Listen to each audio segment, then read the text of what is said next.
मणिपूर ते मुंबई पदयात्रा करून देशातल्या शेतकऱ्यांना, देशातल्या महिलांना, देशाच्या तरुणांना, देशाच्या गरिबांना सगळ्यांना भेटून लोकांच्या जनभावना ज्या होत्या आणि आम्हाला न्याय कसा पाहिजे ही भूमिका जनतेने मांडली आणि आमचं सरकार आल्यानंतर या जनतेच्या भावना आम्ही पूर्ण करू असा विश्वास या गॅरंटी कार्ड, याला मुद्दाम गॅरंटी म्हणजे विश्वास, या ठिकाणी वॉरंटी सेट म्हणजे मोदीची गॅरंटी काय होती, त्यांची गॅरंटी जी होती ती होती जुमला, म्हणजे आपल्याला सांगितलं की शेतकऱ्यांना 2014 मध्ये आपल्याच महाराष्ट्रामध्ये यवतमाळ जिल्ह्यात नरेंद्र मोदी आले, त्यावेळेस ते गुजरातचे मुख्यमंत्री होते. ते इथं येऊन त्यांनी सांगितलं की आमचं सरकार आल्यानंतर आम्ही शेतकऱ्यांचं कर्ज माफ करणार, स्वामीनाथन समितीची शिफारस लागू करणार, अशा पद्धतीची भूमिका मांडली आणि पूर्ण देशातल्या शेतकऱ्यांनी मानस केला की पहिलेच आम्ही अडचणीत आहोत, शेतकऱ्यांची कर्जमाफी केली जात नाही, शेतकऱ्यांच्या शेतीच्या मालाला भाव मिळत नाही आणि मग स्वामीनाथन समितीची शिफारस लागू केल्यानंतर आमच्या शेतकऱ्यांच्या शेतीच्या मालाला 1.5 भाव पण मिळेल आणि मोदीने सांगितले की तुमचं उत्पन्न 2 करेल. त्याच्यामुळे आपल्या सगळ्या शेतकऱ्यांना वाटलं की हा प्रधानमंत्री झाला तर आपलं सगळं बरोबर होईल, शेतकरी आत्महत्येच्या बाहेर येईल. पण नरेंद्र मोदीचं सरकार आल्यानंतर त्यांनी डॉक्टर बाबासाहेब आंबेडकरांचं आर्थिक धोरण बदलवलं. डॉक्टर बाबासाहेब आंबेडकरचं आर्थिक धोरण असं होतं की मोठ्यांकडून पैसे घ्यायचे आणि गरिबांपर्यंत, शेवटच्या माणसापर्यंत ते पैसे पोहोचवायचे. आपल्याला जुने लोक इथं आहेत, आपल्याला सगळ्यांना लक्षात असेल की ज्यावेळेस आपल्या देशाला स्वातंत्र्य मिळालं त्यावेळेस आपल्या देशाजवळ मिलिटरी पण नव्हती. आपल्या देशातल्या फक्त 50 गावात लाईट होती, फक्त 50 गावात. आपल्या गावाला साधा रस्ता नव्हता, पिण्याच्या पाण्याच्या सोयी नव्हत्या, नदी नाल्याचं पाणी आपण पित होतो. जुन्या लोकांना सगळं मी जे सांगतो त्याची आठवण होत असेल. आणि शाळा नव्हत्या, कॉलेजेस नव्हत्या, इंजिनियर बनवण्याचे कॉलेजेस नव्हते, डॉक्टर बनवणारे कॉलेजेस नव्हते, सुई तयार नव्हती होती. देशात सुईपासून तर रॅकेट तयार केला आणि डॉक्टर बाबासाहेब आंबेडकरांच्या आर्थिक धोरणामुळे आपला देश पुढे गेला. काँग्रेसने त्या विचाराला पुढे नेलं, पण खोटं बोलून, खोटं स्वप्न दाखवून नरेंद्र मोदींनी बहुमताचं सरकार या देशात आणलं आणि त्या सरकारच्या आधारावर, बहुमताच्या आधारावर बाबासाहेब आंबेडकरांचं आर्थिक धोरण बदलून जीएसटी सरकार कायदा आणला. आणि हा जीएसटीचा कायदा असा झाला की आमचं सगळेजण आपण टॅक्स पे करतो. आपल्या गावात हातावर कमवणारा खाणारा परिवार असेल त्यालाही जीएसटी भरावा लागतो. घरी लाईट आपलं जळते त्याला लाईटाला पण जीएसटी आहे, मोबाईलचा रिचार्ज करायचा असेल तर त्याला पण जीएसटी आहे, प्रत्येक गोष्टीला जीएसटी आहे. तुमचा आमचा सगळ्यांचा पैसा जमा करून हा त्यांच्या मित्रांच्या घरी, त्यांचे मित्र कोण आहेत ते सगळ्यांनाच माहीत झाला आता, अदानी अंबानी, त्यांच्या घरी हा जो अदानी होता हा जगात आपल्या देशाच्या श्रीमंतीमध्ये याचा एकदम शेवट नंबर यायचा. 100 लोकांची यादी होते त्याच्यात हा शेवटचा होता. पण या 10 वर्षामध्ये हाच अदानी जगामधला सगळ्यात श्रीमंत माणूस आहे. 10 वर्ष आणि तुम्ही आम्ही सगळे बर्बाद करण्याचं काम या लोकांनी केलं. आर्थिक कमजोरी, मी साध्या पद्धतीने आपल्याला सांगतो, आर्थिक कमजोरी आणि शिक्षण हे नसेल तर मनुष्य हा गुलामीकडे जातो. आपल्या जिल्हा परिषदेच्या शाळा सुद्धा आता बंद करायचं काम त्यांनी चालू केलं. अनेक जिल्हा परिषदेच्या शाळा बंद करायला. तुम्हा आम्हाला सगळ्यांना गुलामीमध्ये आणायचं आणि चीन सारखा देश आपल्या देशावर कब्जा करायचा, अशा पद्धतीची व्यवस्था भाजपने केली. आणि तुम्हाला लक्षात असेल की निवडणुकीच्या काळामध्ये नरेंद्र मोदींनी आता एका टीव्ही चॅनेलला उत्तर त्यांनी सांगितलं की माझं तर हे ट्रेलर होतं. जसं सिनेमा आपण पाहतो ना, ते सुरुवातीला नावं वगैरे दाखवतात तसं त्याला ट्रेलर म्हणतात. हा 10 वर्षाचा माझा ट्रेलर होता, आता मी सिनेमा दाखवणार. सिनेमा दाखवणं म्हणजे काय, ते आपलं जे संविधान बाकी राहिलेलं, जे मताचा अधिकार राहिलेला आहे ते संविधानच संपवायचं म्हणजे बघ सिनेमा बंद, ही त्यांची भाषा. आणि म्हणून आपल्याला ही लढाई जी आहे जसं आता माने साहेबांनी या ठिकाणी भूमिका मांडली की प्रणितीताईंसाठी आज सगळे लोक एकत्रित येतात. म्हणजे अडम मास्तर सुद्धा आमच्या बरोबर आमदार होते.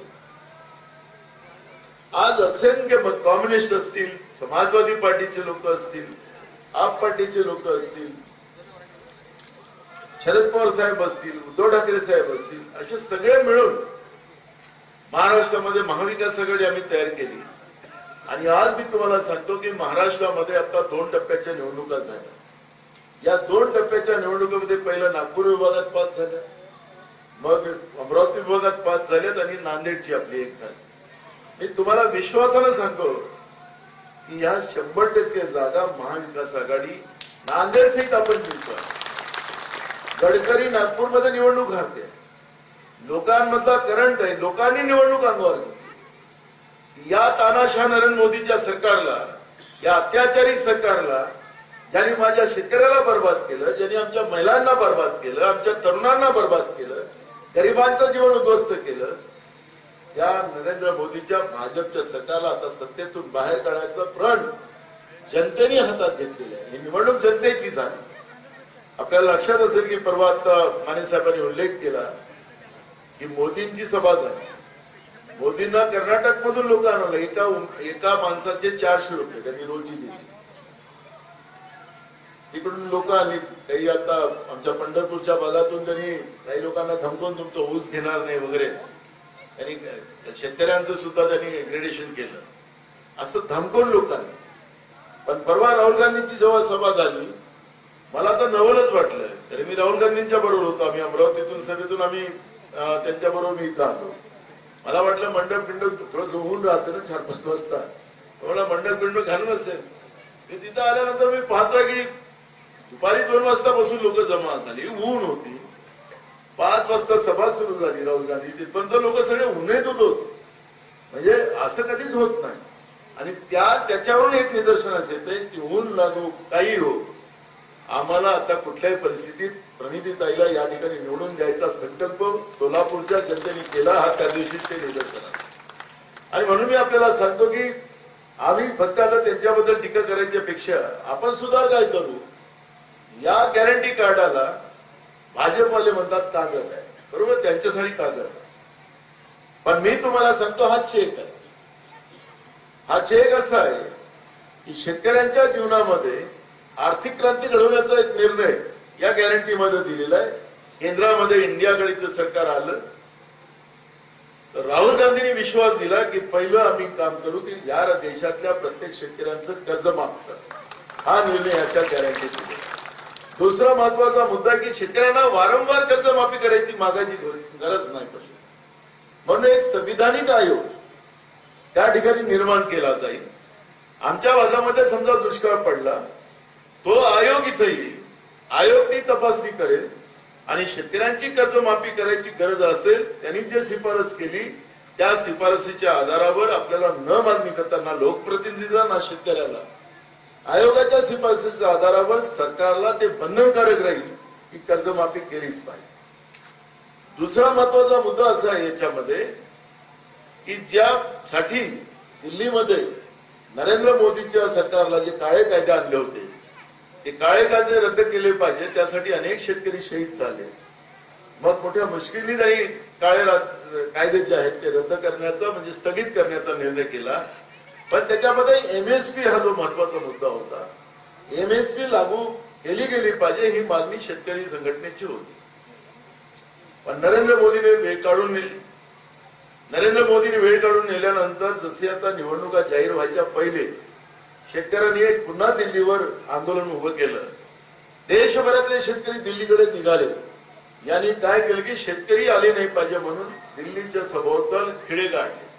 जसं इंग्रज गाडायचे ना आपले किल्ले देशासाठी बांधले त्यांच्यासाठी वाचायसाठी. यांनी काय केलं, खिळे गाडले. शेतकऱ्यांनी खिळ्याला उघडून दिल्लीकडे ते सर्व केलं. यांनी त्या पोलिसांना सांगितलं, अर्धसैनिक बलाला सांगितलं की शेतकऱ्यावर गोळ्या मार. अनेक शेतकऱ्यांना गोळ्या मारल्या. आता या निवडणुकीच्या प्रक्रियेच्या 15 दिवसाच्या पहिले म्हणजे शेतकऱ्यांची हत्या पण केली. शेतकऱ्यांना त्यांच्यासाठी हत्या आहे, आपल्यासाठी आमचा शेतकरी शहीद झाला, आमच्या लोकांच्या अधिकारासाठी. राहुल गांधी तिथं गेले. राहुल गांधींनी सांगितलं की हे सरकार करत नाही, आमचं सरकार आलं तर आम्ही एमएसपीचा कायदा करू, असं त्यांना विश्वास दिला आणि या गॅरंटीमध्ये त्याची नोंद केली. म्हणजे एमएसपी लागू झाला तर आपल्याला 1 रुपया खर्च आपण केला तर आपल्याला कमी 1.5 रुपया तरी मिळाला पाहिजे, हा त्या एमएसपीचा अर्थ आहे. आज आम्ही 1 रुपया खर्च करतो तर आम्हाला 4 आणे मिळतील की याची गॅरंटी नाही. कारण की मोदी सरकारने इतकी मोठी कृपा आमच्या शेतकऱ्यावर करून ठेवलेली आहे. डिझेलचे भाव वाढवून ठेवले. आज आपल्या गावामध्ये कोण माणूस बैलाची शेती करते? कोण माणूस करते? सगळे ट्रॅक्टर. आपलं पहिलेच्या काळात आपण बैलवाले होतो, आता तर सगळे ट्रॅक्टरवाले आहेत. डिझेल लागलं. पहिले आपण ट्रॅक्टरमध्ये थोडं मातीचं तेल टाकायचो, रॉकेलचं, आता तेही बंद करून टाकलं. म्हणजे डिझेल महाग केलं. खताची पुतळी आमची जी 50 किलोची होती तिची वजन कमी केलं. किती किलोची केली? 40 किलोची. जे 450 रुपयाला आमचं डीएपी खत 2014 मध्ये मिळत होतं. मी स्वतः शेतकरी आहे म्हणून सांगतो, हे काही पुस्तक वाचून नाही सांगत. मी शेतकरी आहे, आजही शेती करतो. 450 रुपयाची पोतळी आमची डीएपीची, तिला 1700 वर घेऊन गेला. मग 1700 घेऊन गेला. बियाणाचे भाव वाढवले, खताचे भाव वाढले, औषधीचे भाव वाढले, हे सगळं वाढवलं, पण आमच्या पिकाला भाव वाढवला. मग आमचा 1 रुपया खर्च केला तर आम्ही 4 आणे पण भेटेल याची गॅरंटी नाही, म्हणून शेतकरी आत्महत्या करतो. पण ज्या दिवशी हा एमएसपीचा कायदा पारित झाला त्या दिवशी आमच्या शेतकऱ्याला आत्महत्याने त्याच्या घामाच्या पैशानेच तो मोठा होऊ शकतो. म्हणून हा एमएसपीचा कायदा, ज्याला समर्थन मूल्य जो शब्द आपण मराठीत बोलतो ते समर्थन मूल्य, त्याची गॅरंटी घेतली गेली. म्हणजे मग शेतकऱ्यांच्या जीवनामध्ये आज आमचे पोरं शिकले, सवारलेले आहेत. शेतीला जा म्हटलं तर काय करतं? शेतीमध्ये परवडते का आम्हाला शेती? आमच्याकडचं आपण जुने लोक करतोय, लाजेसाठी करतोय. आपण शेती लाजेसाठी करतोय. ज्या वर्षी शेती पडीत ठेवली याचं संपली म्हणते याची, अशा पद्धतीची भूमिका आहे. पण नवीन पिढीचे पोरं का करत नाही? की शेतीमध्ये नुकसान होते आणि म्हणून मी शेतीमध्ये वेळ घालणार नाही, असं आपल्या नवीन पिढीचं आहे. पण मी तुम्हाला सांगतो, शेती हाच आपल्या देशाचा मूळ धंदा आहे. शेतीमध्येच क्रांती होऊ शकते, शेतीमध्येच रोजगार उभे होऊ शकतात. आणि म्हणून शेतीच्या मालाला योग्य भाव देण्याचा एक संकल्प सुद्धा या गॅरंटीमध्ये घेतला. दुसरं, पीक विमा योजना जो आपला आहे, या पीक विमा योजनामध्ये सुद्धा नरेंद्र मोदींनी पाप कसं केलं की आता यावर्षी भाजपवाले सांगतात गावागावामध्ये की आम्ही 1 रुपयात विमा केला. हे 1 रुपयात विमा नाही केला. यांनी तुमचा पैसा जीएसटीच्या माध्यमातून जो सरकारच्या तिजोरीत जातो, राज्य आणि केंद्राच्या, राज्य सरकारने 3,500 कोटी रुपये त्यांना, या नरेंद्र मोदीच्या मित्रांना, त्यांच्या कंपन्यात पीक विमा त्यांना दिले आणि केंद्र सरकारने वेगळे हजारो कोटी रुपये त्यांना दिले. पण आमच्या शेतकऱ्यांच्या नुकसानीमध्ये सुद्धा, अवकाळी पाऊस असेल, अनेक नुकसान झालं, त्याला मदत दिली नाही. आणि म्हणून राहुल गांधीजींनी याच्यामध्ये सांगितलं, याच्या सही पण राहुल गांधी आणि मल्लिकार्जुन खरगेंची आहे. आणि म्हणून राहुल गांधींनी सांगितलं की आम्ही या पीक विमाचं धोरण बदलू आणि 30 दिवसाच्या विमा कंपनी त्या ठिकाणी जाईल. नुकसान झालं तर पीक विमा 30 दिवसाच्या आत त्याला दिलंच पाहिजे, अशा पद्धतीची गॅरंटी या ठिकाणी. त्याचप्रमाणे दुसरा महत्वाचा मुद्दा असा आहे, मी शेतकऱ्यांचेच मुद्दे सांगतोय तुम्हाला. जर आता माने साहेबांनी सांगितलं की शेतकऱ्यांचा एरिया म्हणून शेतकऱ्यांवरच सांगतोय. याच्यामध्ये हा जीएसटीचा कायदा आल्यानंतर ट्रॅक्टर आपल्याला घ्यायचं असेल तर 18% जीएसटी, त्याला लागणारं साहित्य त्याच्यावर 18%, मोटार पंप घ्यायचं असेल तर त्याच्यावरही 18% जीएसटी, त्याला लागणारं साहित्य 18%, खत, बियाणं, औषध, म्हणजे आम्हाला जे काही व्यवस्था लागतात, जे काही आपल्याला वस्तू लागतात त्याच्यावर 18% जीएसटी. श्रीमंत माणसाला इम्पोर्टेड गाडी घ्यायची असेल तर त्याला 12% जीएसटी. श्रीमंत माणूस गरीब की शेतकरी गरीब? कोण गरीब आहे?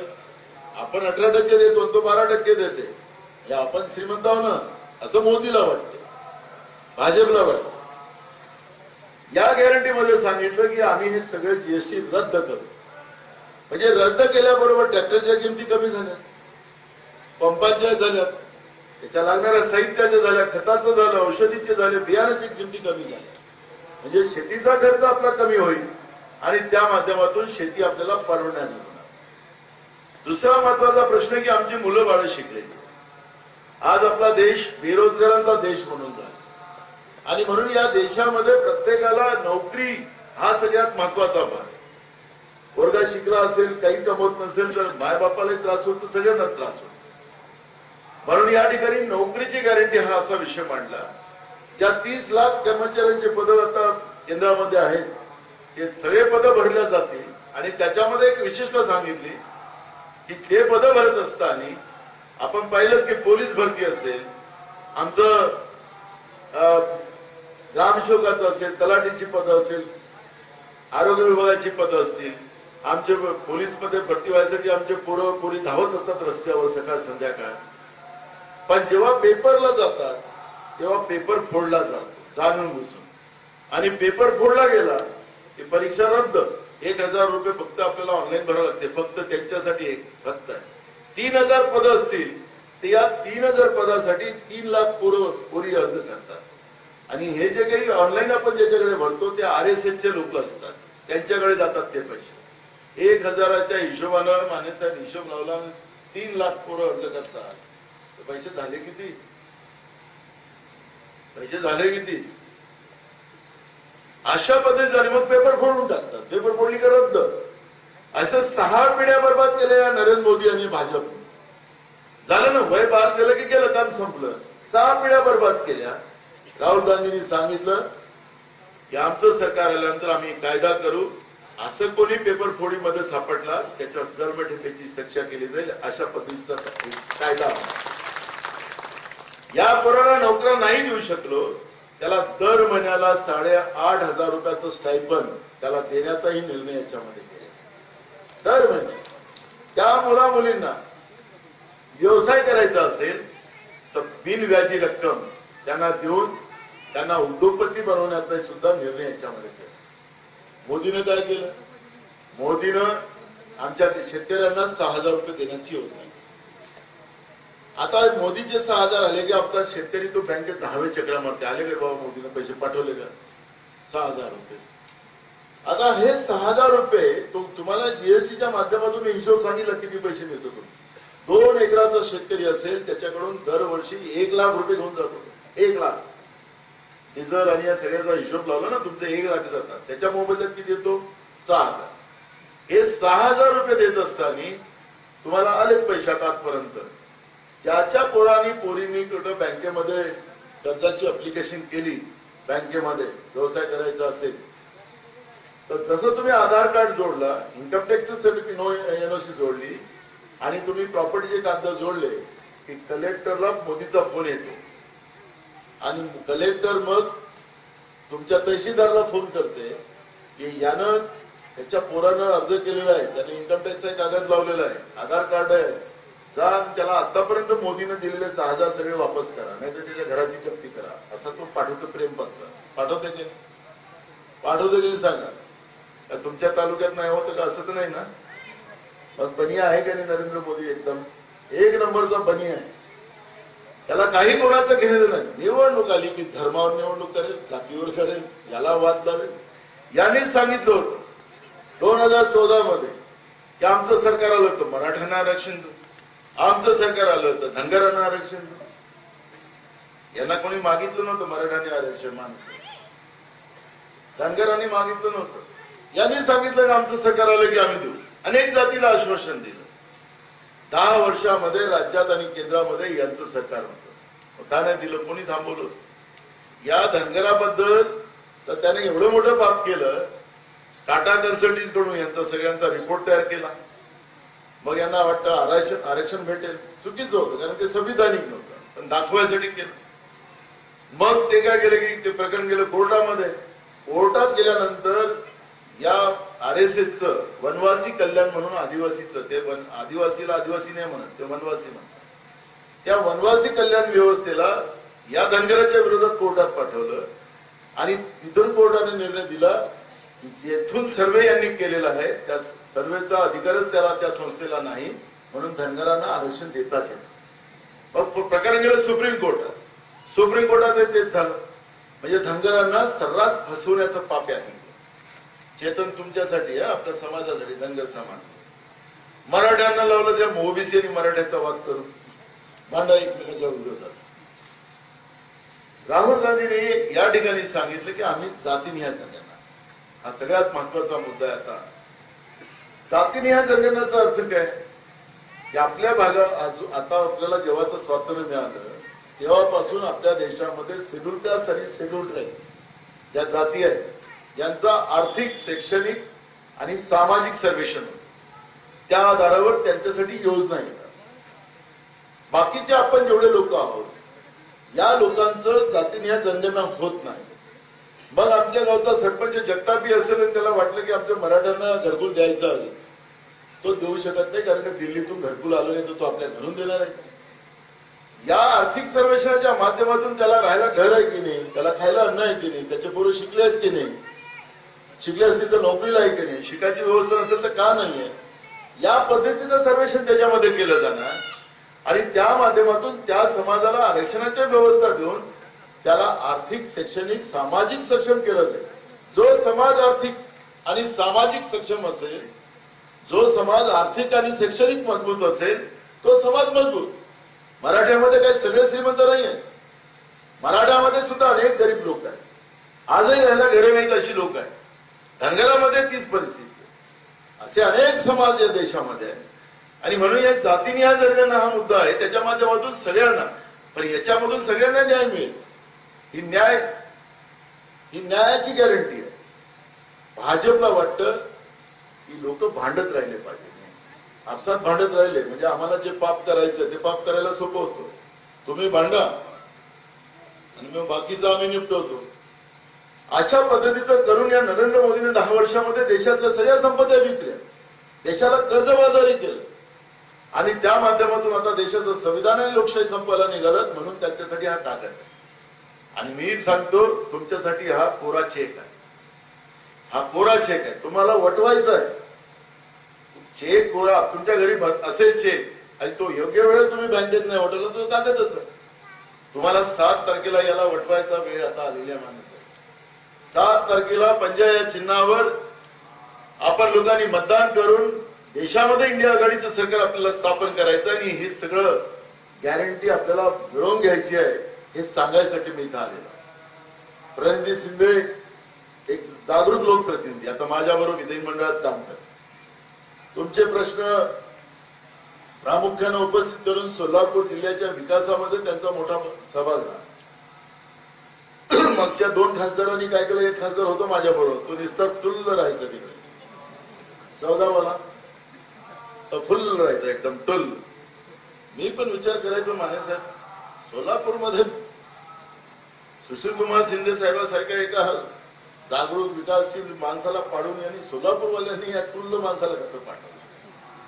तो मला सांगत होता की मी तर फिरलोच नाही म्हणे, मी झोपलोच होतो म्हणे, सकाळी थोडा निघत होतो म्हणे, दुपारी जाऊन झोपून जात होतो. याच्या मोठ्या मोठ्या अंगठ्या घालत होता तो, आता घालते का मला माहिती नाही. तो आणि लोकांनी मला असं निवडून दिलं. मला काय गरज आहे, लोकांची गरज होती.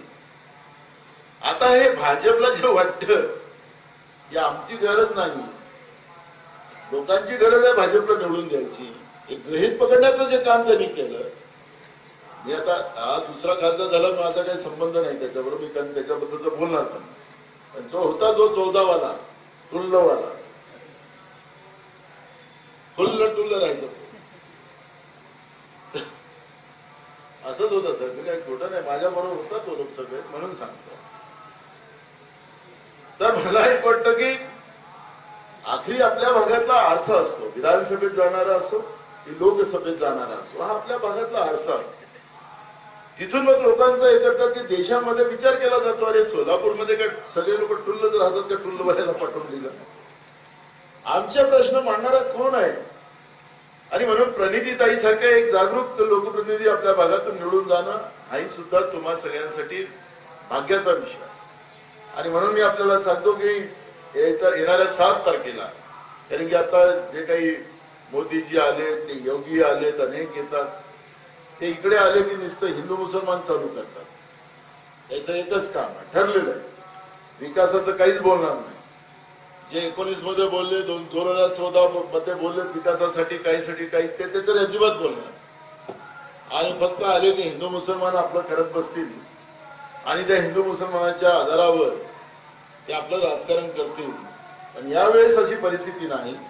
लोक समजले नाही.